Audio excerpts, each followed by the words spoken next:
Hello everyone. So what happened to Judah? Ito po.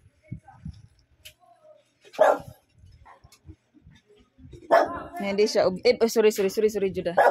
So kahapon kasi sa church, alam niyo naman si Judah boy, hindi lagi nasa loob kasi lagi siya naglalaro sa labas kasama si Brownie. Yan tuloy nangyari sa iyo. Hindi kasi nagsisimba. Bibi wala yun, bi.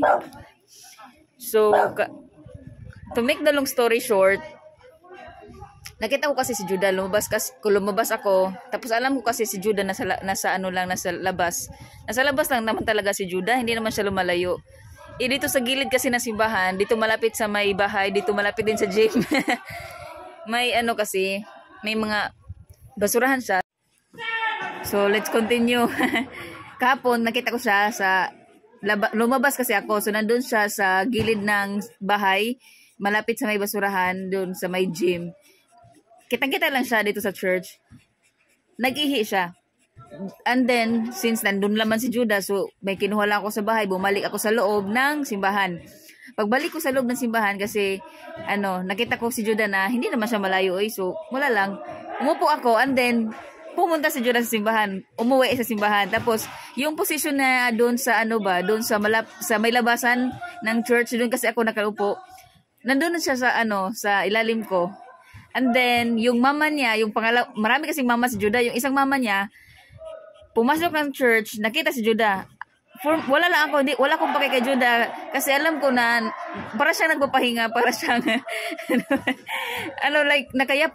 nakadapa lang siya doon sa malapit sa upuan ko.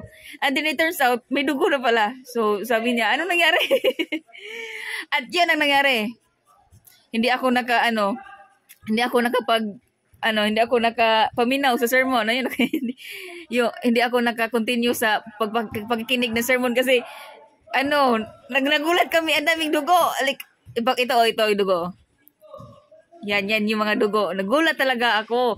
So ginawa namin, pinasok kami sa bahay, nilinisan namin, nilagyan namin sabon, may betadine, may lahat. Bumili kami ng yung bandage. Nagpabili ako sa mga isang young people namin. Ay, Judah. Ito yung sugat niya, oh.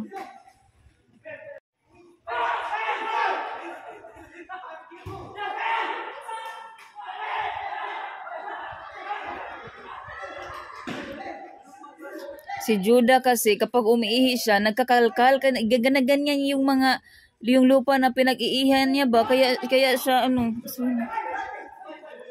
kaya siya nagkakasugat. Tapos, ang hilig-hilig niyang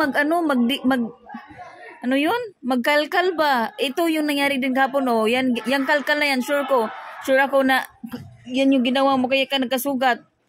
Tingnan mo. Kaya nasa isip ko, everyone, lalagyan ko na lang ng sapatos ang bugoy. Lalagyan ko na lang siya ng sapatos.